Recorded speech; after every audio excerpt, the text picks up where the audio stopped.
అమ్మగారు డాక్టర్ విజయలక్ష్మి గారు, board of study chairman మిత్రుడు రఘు. ఇవాటి మన కార్యక్రమానికి ప్రధాన ఆకర్షణగా వచ్చిన తెలంగాణ ప్రజాకవి, నాకు ఇష్టలైన కవుల్లో ఒక కవి నందిని సిద్ధారెడ్డి గారు, కమలాకర్ శర్మ గారు, బెల్లంకొండ సంపతన్న, ఇప్పటి వరకు కన్నడంలో ప్రసంగం చేసిన మన డీన్ గారు, వేదిక ముందు ఉన్న పెద్దలు, ప్రియమైన విద్యార్థులారా, సిద్ధారెడ్డి సారు ఒక 30 ఏళ్ళ పరిచయం ఉంది సారుకు. నాకు తెలంగాణ ఉద్యమం మమ్మల్ని పరిచయంలోకి తీసుకొచ్చింది, విప్లవోద్యమం మమ్మల్ని ఆత్మీయులు చేసింది, కవులుగా ఉండటం మూలంగా దగ్గర వాళ్ళని చేసింది.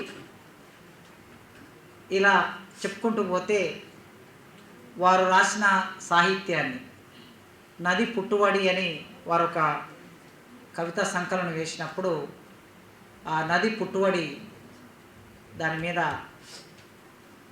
హైదరాబాద్ మిర్రర్ అనే పత్రిక అనుకుంటా అప్పుడు దేవిప్రియ గారు అడిగితే ఒక సమీక్ష వ్యాసం రాశాను. దాదాపు 20 ఏళ్ళు అవుతుంది అనుకుంటా, 15 ఏళ్ళు పైగానే అవుతుంది.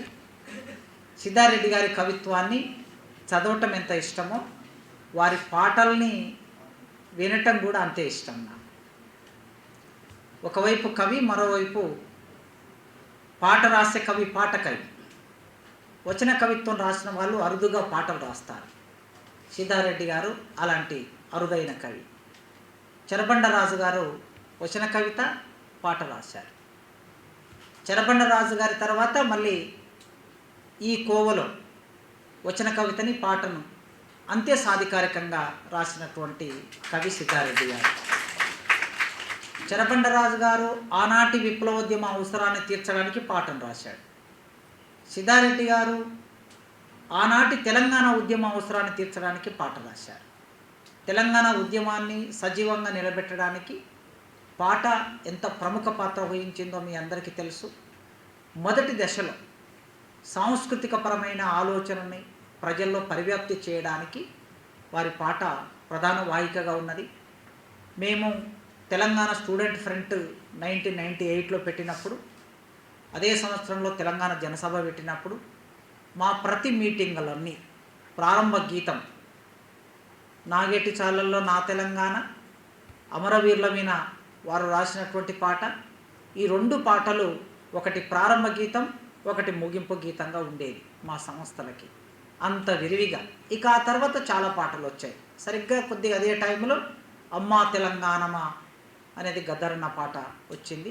కనుక ప్రారంభ దినాల్లో తెలంగాణ ఆత్మని కవిత్వం ద్వారా ప్రతిబింబించి వారు ఈ సమాజాన్ని కాపలగాసి ఈ తెలంగాణ సాకారం కావడానికి ప్రధాన భూమిక వహించారు.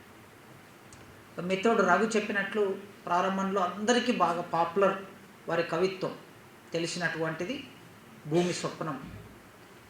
ఆ భూమి స్వప్నం ద్వారా వచన కవిగా సాహిత్య ప్రపంచంలోకి వచ్చారు. చాలా విరివిగా వారి కవిత్వాన్ని అంతా కలిపి ఒక పుస్తకంగా వేశారు, సమగ్ర కవిత్వం అంతా. మీరు ఒక కవిని ఒకే దగ్గర చదువుకోవటం అనేది, ఒకప్పుడు అయితే కవులను చదవాలంటే వారు ఒక 20 సంపుటాలు వేస్తే ఆ 20 సంపుటాలను దొరకబట్టుకొని చదవటం చాలా కష్టంగా ఉండేది. కొన్ని దొరికేవి, కొన్ని దొరికేవి కావు. ఇప్పుడు సమగ్ర సంకలనాలు ఒకే దగ్గరికి వస్తూ ఉన్నాయి.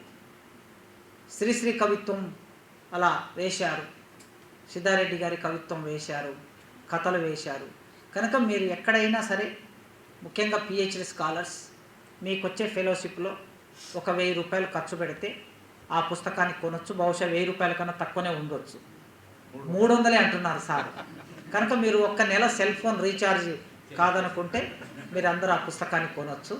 కవినంతా ఒకే దగ్గర చదవటం వలన ప్రయోజనం ఏంటంటే, ఒక క్రమం, పరిణామ క్రమం ఎట్లా జరిగింది, కవికి కవిత్వానికి ఒక పరిణామం ఉంటుంది కదా, ఆ పరిణామ క్రమం అర్థమవుతుంది. ఆ అర్థం కావడం కోసం మీరు తప్పనిసరిగా వారి పుస్తకాన్ని కొని మీ లైబ్రరీలో పెట్టుకోండి, మీ ఇంట్లో పెట్టుకోండి. చదువుకునేటప్పుడే పుస్తకాలని కొంటే మీకు ఒక కాన్ఫిడెన్స్ వస్తుంది. అవి చదివిన తర్వాత